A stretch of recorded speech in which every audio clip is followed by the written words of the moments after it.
अस्सलाम वालेकुम शाह जी। वालेकुम अस्सलाम।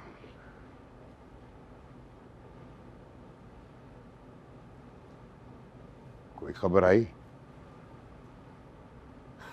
कोई नहीं शाह जी, 2 दिन रह गए हैं 40वें में। बुलावा भेजना तो दूर की बात, इत्तला तक नहीं दी उन्होंने। ठीक है, मैं नाजिम से कहता हूँ कि सिकंदर से बात करें। हो सकता है परेशानी में भूल गए हो। कैसी परेशानी शाह जी? आप भी साफ नजर आने वाली चीज को जानबूझ के नजरअंदाज कर रहे हैं। तैमूर की माँ हमें यह एहसास दिलाना चाहती हैं कि वो हमसे या हमारे खानदान से अब कोई ताल्लुक नहीं रखना चाहती। मुझे नहीं पता मेरी बच्ची किस हाल में होगी। देखिए, आप इस तरह अंदाजों पर अपनी राय कायम मत कीजिए। अभी तो 2 दिन बाकी है चिलम में। हो सकता है कि बुलावा आ जाए।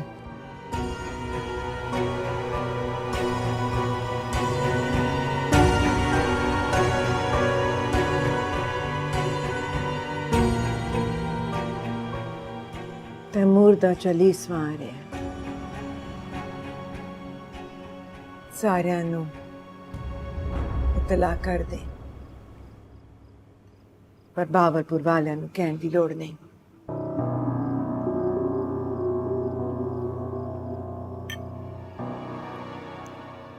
क्या हो गया मौसम? ऐसे बोला कैसे हो सकता है? मैं यहाँ पे रहती है इस घर में, और उनका भी तैमूर के साथ कोई रिश्ता था। कोना तैमूर नाल इस हवेली नाल कोना रिश्ता? पहला दिन ही टूट गया रिश्ता।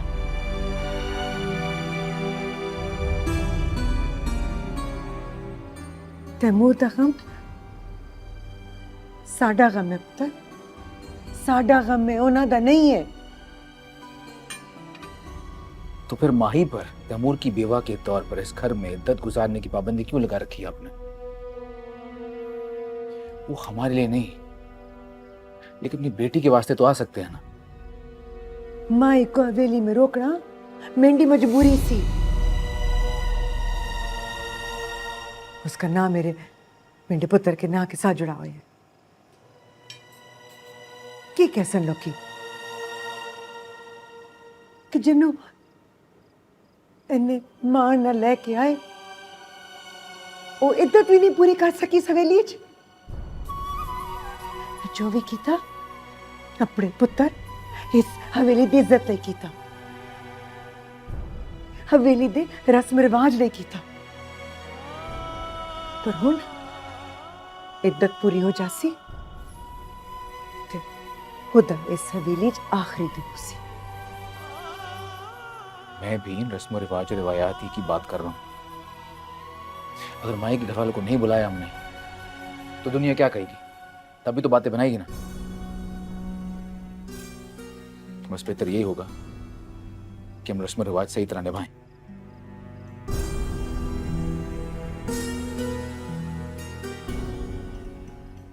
चंगा, ए पत्थर भी दिल ते रख ले सा, पर मैं उम्मीद न रखी कि मैं उन्हों को वध के मिल सा। हसैन, आप भी क्या बातें।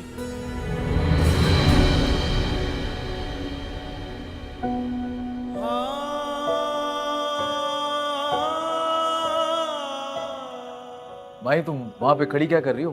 आओ, तुमने खाना नहीं खाया होगा, आओ। मुझे भूख नहीं है, थोड़ी देर में भूख लगेगी तो खा लूंगी। मैं आपसे सिर्फ ये कहने आई थी कि शाहजैन की दवा ख़त्म हो गई है। मैंने अभी उसे लास्ट डोज दिया है, तो कल के लिए चाहिए होगी, आप ले आइएगा। अच्छा किया मुझे बता दिया, मैं ले आऊंगा। शुक्रिया।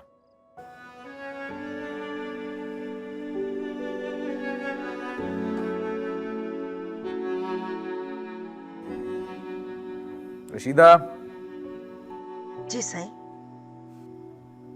माई बीबी से पूछो खाने का, पूछ के कमरे में दे देना उनको। जी बेहतर सही।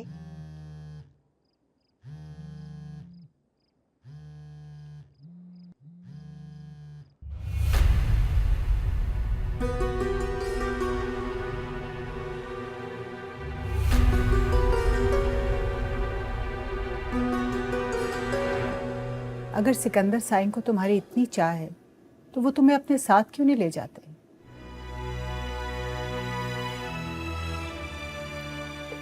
वो तो तुम्हें मिलने तक नहीं आते, तुम्हारा फोन तक नहीं उठाते। कहाँ ले जाएंगे मुझे वो? जाहिर है अपनी हवेली। हवेली? और किस हैसियत से, ये भी आप बता दीजिए।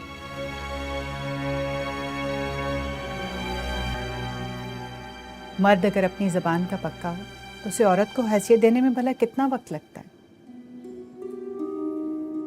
और रही बात हैसियत की, तो उससे पूछ के देखो कि उसकी जिंदगी में तुम्हारी क्या हैसियत है। दोबारा फोन मिला।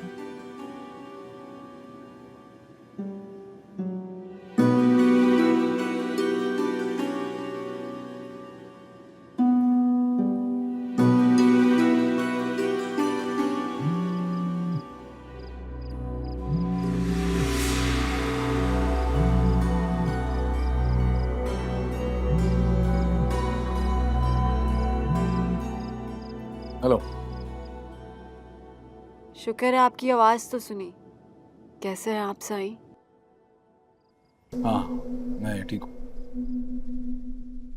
बस मुझे आपकी खैरियत ही मतलूब थी। खुदा हाफिज।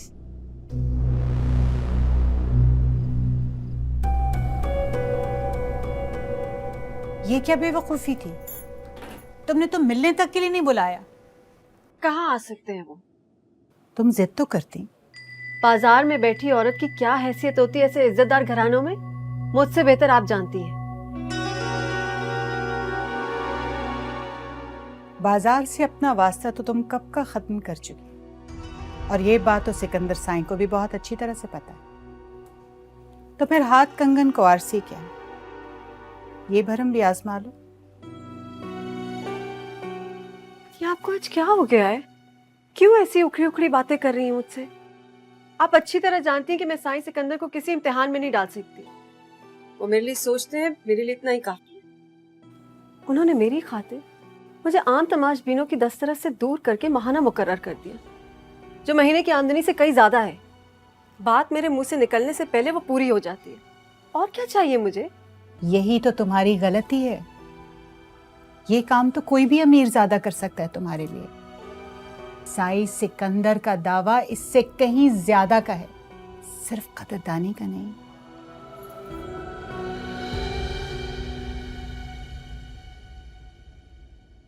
अब भी वक्त है रुमाना बेगम, अपना दर्जा मांग लो, जो तुम्हारा हक है।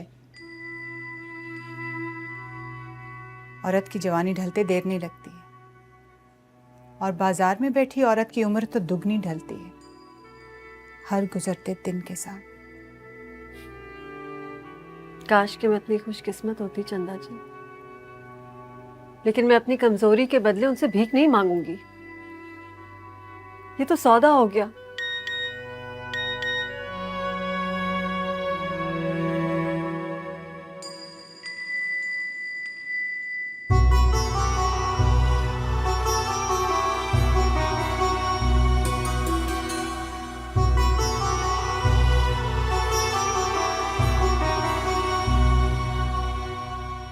मन झूम झूम तन झूम झूम, मन झूम झूम तन झूम झूम, मन झूम झूम गाए। मन झूम झूम तन झूम झूम, मन झूम झूम गाए।